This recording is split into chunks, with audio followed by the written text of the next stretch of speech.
Hey guys, welcome.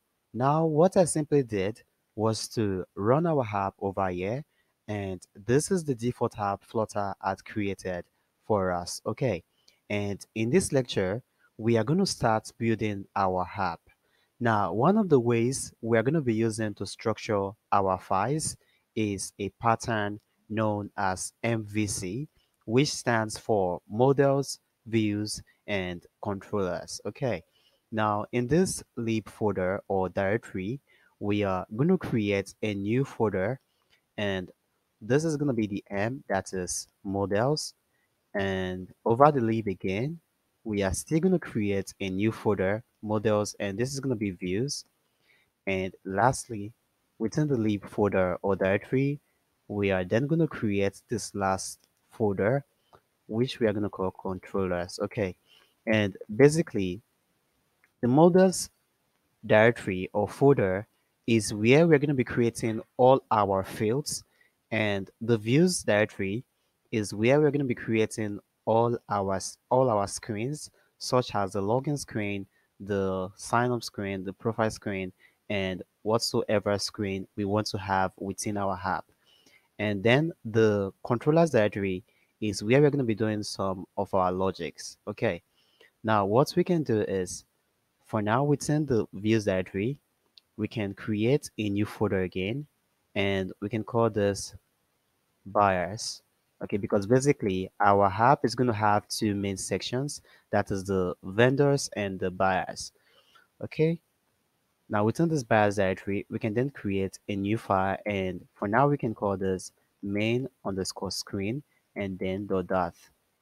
Okay, and we can then use a stateful widget. And the reason for the stateful widget is, in the future, we are going to be able to update the UI. Okay, and over here we can call this main screen. And what we then have to do is to alight and use control and dot in order to import the material.dat package. Okay, and for now we can have a scaffold widget. And as you know, the scaffold has a property known as body. And it's going to be a center widget to center the next widget we're going to have within the center widget.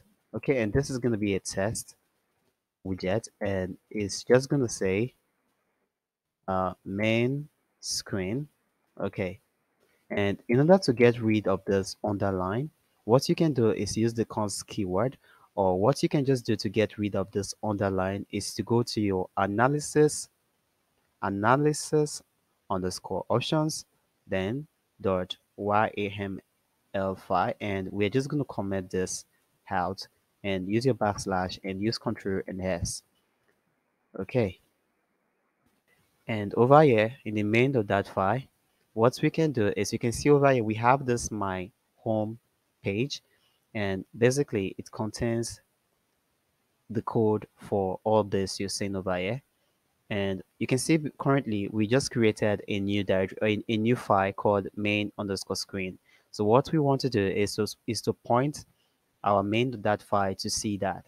So what we can do is we can get rid of this my home screen we have over here, get rid of that, and definitely we're gonna have this error because that my home page has been deleted. And now we want to call the main screen. Okay, and what you have to then do, sorry, this is going to be comma, and what you then have to do is to auto restart this. Okay, auto reloading, and it's going to take some time, and you're then going to see that test. Okay, go check this out, and you can see main screen. Okay,